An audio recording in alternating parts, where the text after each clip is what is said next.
मधुबन के बाबा,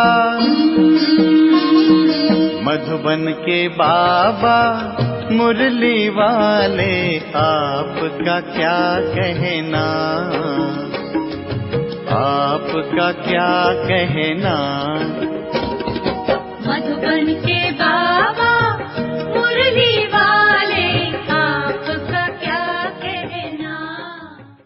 ओम शांति। 9 फरवरी 2024। मीठे बच्चे, शिव जयंती पर तुम खूब धूमधाम से निराकार बाप की बायोग्राफी सबको सुनाओ। ये शिव जयंती ही हीरे तुल्य है। प्रश्न, तुम ब्राह्मणों की सच्ची दिवाली कब है और कैसे? उत्तर, वास्तव में शिव जयंती ही तुम्हारे लिए सच्ची सच्ची दिवाली है, क्योंकि शिव बाबा आकर तुम आत्मा रूपी दीपक को जगाते हैं। हर एक के घर का दीप जलता है, अर्थात आत्मा की ज्योति जगती है। वो स्थूल दीपक जलाते, लेकिन तुम्हारा सच्चा दीपक शिव बाप के आने से जगता है, इसलिए तुम खूब धूमधाम से शिव जयंती मनाओ। ओम शांति। मीठे मीठे रूहानी बच्चे शिव की जयंती मनाते हैं, और भारत में तो शिव जयंती मनाते ही है। जयंती एक की मनाई जाती है, उसको फिर सर्वव्यापी कह देते हैं।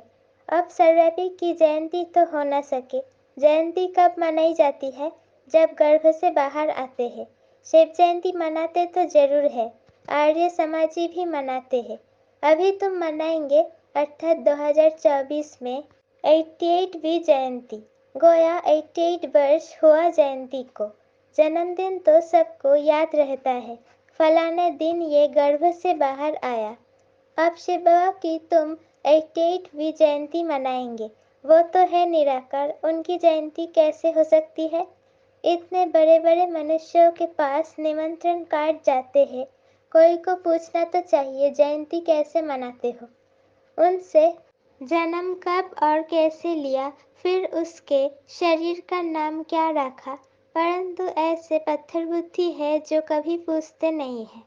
तुम उनको बता सकते हो, ये है निराकार, उनका नाम है शिव।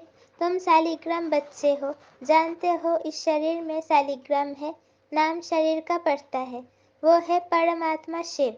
अब तुम कितना धूमधाम से प्रोग्राम रखते हो। दिन प्रतिदिन तुम धूमधाम से समझाते रहते हो कि जब शिव बाबा की ब्रह्मा के तन में प्रविष्टता होती है, वही उनकी जयंती गाई जाती है। उनकी तिथि तारीख कोई होती नहीं। कहते हैं मैं साधारण तन में प्रवेश करता हूँ, परंतु कब किस घड़ी वो नहीं बताते। तिथि तारीख दिन आदि बताए तो कहे कि फलानी तारीख। जन्मपत्री आदि तो इनकी होती नहीं। वास्तव में जन्मपत्री तो सबसे ऊंची इनकी है, कर्तव्य भी उनका सबसे ऊंचा है। कहते हैं प्रभु तेरी महिमा अपरंपार है, तो जरूर कुछ करते होंगे। महिमा तो बहुतों की गाई जाती है, नेहरू गांधी आदि सबकी महिमा गाते हैं, इनकी महिमा कोई बता न सके। तुम समझाते हो वो ज्ञान का सागर शांति का सागर है, वो तो एक ठहरा ना, फिर उनको सर्वव्यापी कैसे कह सकते, परंतु कुछ भी समझते नहीं है। और तुम मनाते हो तो कोई पूछने का साहस भी नहीं करते हैं। नहीं तो पूछना चाहिए, शिव जयंती मनाई जाती है, महिमा गाई जाती है, तो जरूर कोई होकर गए हैं। बहुत भक्त लोग हैं, अगर गवर्नमेंट ना माने तो भक्तों साधुओं गुरुओं की स्टैंप भी ना बनाए। जैसी है गवर्नमेंट ऐसी है रियायत अर्थात प्रजा।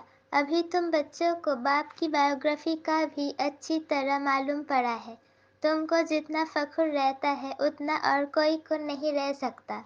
तुम ही कहते हो शिव जयंती हीरे तुल्य है, बाकी सब जयंतियाँ कौड़ी मिसिल है। बाप ही आकर कौड़ी को हीरे तुल्य बनाते हैं। श्री कृष्ण भी बाप द्वारा इतना ऊंच बना, इसलिए उनका जन्म हीरे तुल्य गाया जाता है। पहले कौड़ी तुल्य होगा, फिर हीरे तुल्य बाबा ने बनाया। ये बातें मनुष्य नहीं जानते।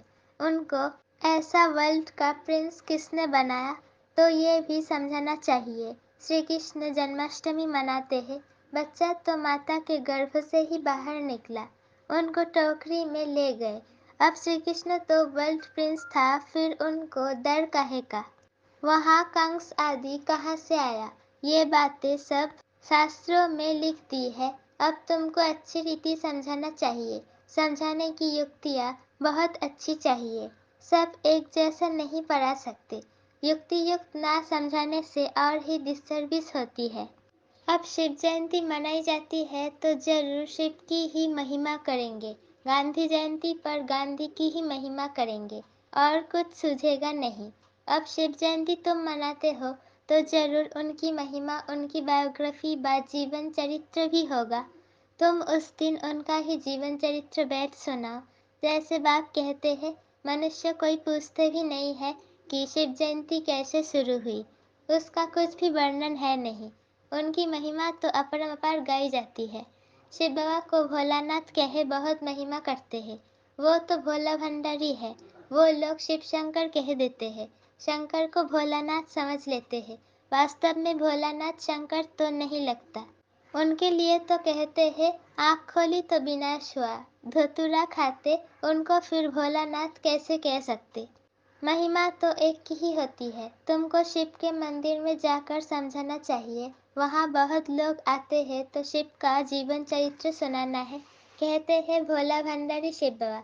अब शिव और शंकर का भेद भी तुमने ही बताया है।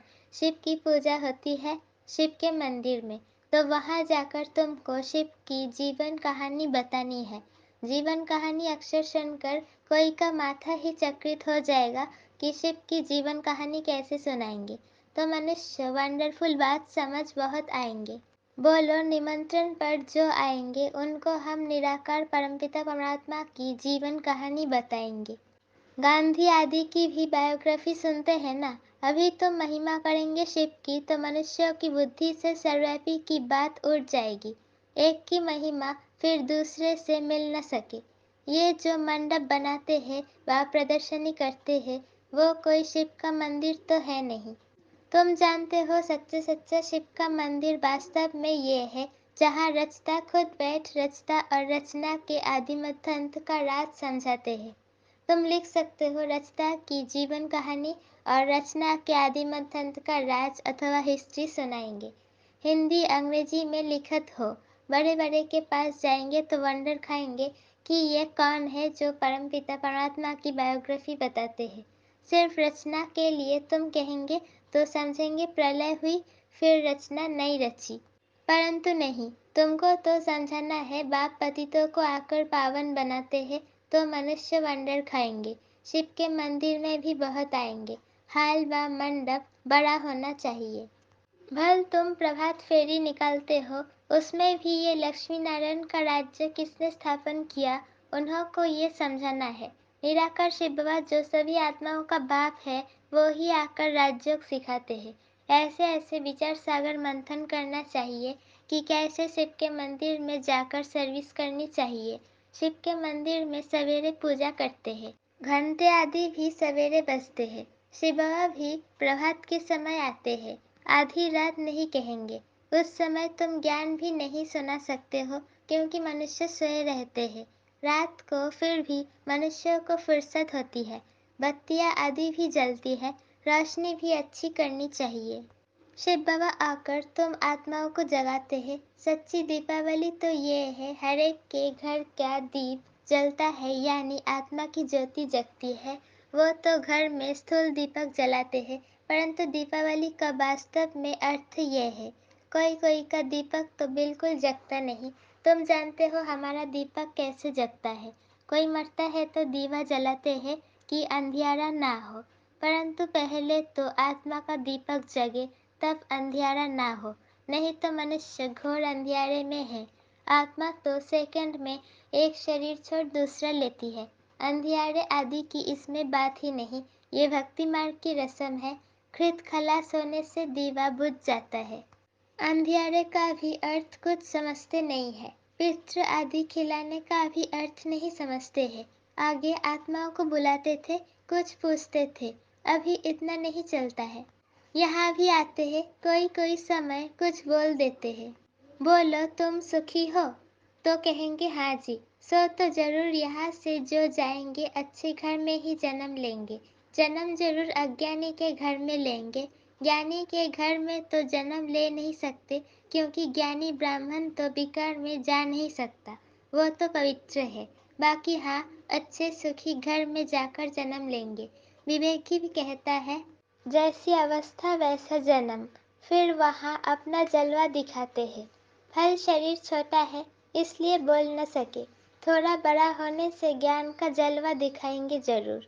जैसे कोई कोई शास्त्रों के संस्कार ले जाते हैं, तो छोटेपन में ही उसमें लग जाते हैं, यहाँ से भी नॉलेज ले जाते हैं, तो जरूर महिमा निकलेंगी। तुम शिव जयंती मनाते हो, वो लोग कुछ अर्थ नहीं समझ सकते हैं। पूछना चाहिए, अगर वो सर्वव्यापी है तो जयंती कैसे मनाएंगे। अब तुम बच्चे पढ़ रहे हो, तुम जानते हो वो बाप भी है, टीचर भी है, सदगुरु भी है। बाबा ने समझाया है, सिख लोग भी कहते हैं सत श्री अकाल है। अब वास्तव में अकाल मूर्त तो सब आत्माएं हैं, परंतु एक शरीर छोड़ दूसरा लेते हैं, इसलिए जन्म मरण कहा जाता है। आत्मा तो वही है। आत्मा 84 जन्म लेती है। कल्प जब पूरा होता है तो खुद ही आकर बताते हैं कि मैं कौन हूँ, मैं कैसे इनमें प्रवेश करता हूँ, जिससे तुम आप ही समझ जाते हो, पहले नहीं समझते थे। हाँ, परमात्मा की प्रवेशता है, परंतु कैसे कब हुई कुछ भी समझते थोड़े ही थे। दिन प्रतिदिन तुम्हारी बुद्धि में ये बातें आती रहती है, नई नई बातें तुम सुनते रहते हो। आगे थोड़े ही दो बाप का राज समझाते थे।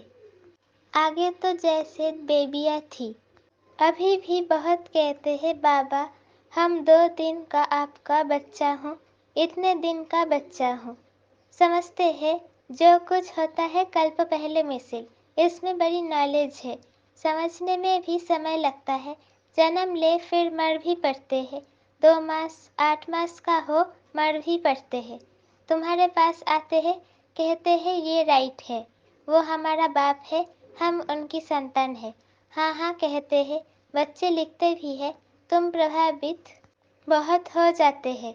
फिर बाहर गया खलास मर पड़ा, फिर आते ही नहीं है तो क्या होगा। या तो पिछड़ी में आकर रिफ्रेश होगा, या तो प्रजा में आ जाएगा। ये सब बातें समझानी है। हम शिव जयंती कैसे मनाते हैं, शिव बाबा कैसे सदगति करते हैं। शिव बाबा स्वर्ग की सौगात ले आते हैं, खुद कहते हैं मैं तुमको राजयोग सिखाता हूँ, विश्व का मालिक बनाता हूँ। बाप तो है ही हेवन का रचयिता, तो जरूर हेवन का ही मालिक बनाएंगे। हम उनकी बायोग्राफी बताते हैं, कैसे स्वर्ग की स्थापना करते हैं, कैसे राजयोग सिखाते हैं, आकर सीखो। जैसे बाप समझाते हैं वैसे बच्चे नहीं समझा सकते हैं क्या। इसमें बहुत अच्छा समझाने वाला चाहिए। शिव के मंदिर में बहुत अच्छा मनाते होंगे, वहाँ जाकर समझाना चाहिए। लक्ष्मी नारायण के मंदिर में अगर शिव की जीवन कहानी सुनाएंगे तो किसको जचेगी नहीं, ख्याल में नहीं आएगा। फिर उन्हों को अच्छी रीति बुद्धि में बिठाना पड़े। लक्ष्मी नारायण के मंदिर में बहुत आते हैं, उन्हों को लक्ष्मी नारायण राधे कृष्ण का राज समझा सकते हो। उनका अलग अलग मंदिर होना नहीं चाहिए। श्री कृष्ण जयंती पर तुम श्री कृष्ण के मंदिर में जाकर समझाएंगे कृष्ण ही गोरा कृष्ण ही सावड़ा क्यों गाया जाता है। कहते हैं गावड़े का छोरा, गावड़े में तो गाय बकरियां चराते होंगे ना। बाबा फील करता है हम भी गावड़े के थे, ना टोपी ना जूती। अब स्मृति में आती है हम क्या थे, फिर बाबा ने आकर प्रवेश किया है, तो ये बाप का लक्ष्य सबके मिले कि शिव बाबा को याद करो, वो ही सदगति दाता है। तुम रामचंद्र की भी जीवन कहानी बता सकते हो, कब से उनका राज्य शुरू हुआ, कितना वर्ष हुआ, ऐसे ऐसे ख्यालात आने चाहिए। शिव के मंदिर में शिव की बायोग्राफी सुनानी पड़े। लक्ष्मी नारायण के मंदिर में लक्ष्मी नारायण की महिमा करनी पड़े। राम के मंदिर में जाएंगे तो राम की जीवन कहानी सुनाएंगे। अब तुम पुरुषार्थ कर रहे हो देवी देवता धर्म स्थापन करने का। हिंदू धर्म तो कोई ने स्थापन नहीं किया है, बाकी हिंदू कोई धर्म नहीं है, ये सीधा कहने से बिगड़ेंगे। समझते हैं ये कोई ईसाई है। तुम बोलो हम आदि सनातन देवी देवता धर्म के हैं, जिसको आजकल हिंदू कह दिया है। अच्छा, मीठे मीठे सिकिलत है बच्चों प्रति माँ पिता बाप दादा का याद प्यार और गुड मॉर्निंग। रूहानी बाप की रूहानी बच्चों को नमस्ते। हम रूहानी बच्चों की रूहानी माता पिता बाप दादा को याद प्यार, गुड मॉर्निंग और नमस्ते, शुक्रिया व शुक्रिया। धारणा के लिए फर्स्ट पॉइंट, शिव जयंती धूमधाम से मनाओ। शिव बाबा के मंदिर में शिव की और लक्ष्मी नारायण के मंदिर में लक्ष्मी नारायण व राधे कृष्ण की बायोग्राफी सुनाओ। सबको जुक्ति जुक्त समझानी दो। दूसरा पॉइंट, अज्ञान अंधियारे से बचने के लिए आत्मा रूपी दीपक को ज्ञान घृत से सदा प्रज्वलित रखना है। दूसरों को भी अज्ञान अंधियारे से निकलना है। वरदान, सर्व खजानों से संपन्न बन निरंतर सेवा करने वाले अखुट अखंड महादानी भव। बाप दादा ने संगम युग पर सभी बच्चों को अटल अखंड का वरदान दिया है। जो इस वरदान को जीवन में धारण कर अखंड महादानी अर्थात निरंतर सहित सेवाधारी बनते हैं, वो नंबर 1 बन जाते हैं। दापर से भक्त आत्माएं भी दानी बनती है, लेकिन अखुट खजानों के दानी नहीं बन सकती। विनाशी खजाने या वस्तु के दानी बनते हैं, लेकिन आप दाता के बच्चे जो सर्व खजानों से संपन्न हो, वो एक सेकंड भी दान देने के बिना रह नहीं सकते। स्लोगन, अंदर की सच्चाई सफाई प्रत्यक्ष तब होती है जब स्वभाव में सरलता हो। अंदर की सच्चाई सफाई प्रत्यक्ष तब होती है जब स्वभाव में सरलता हो। ओम शांति।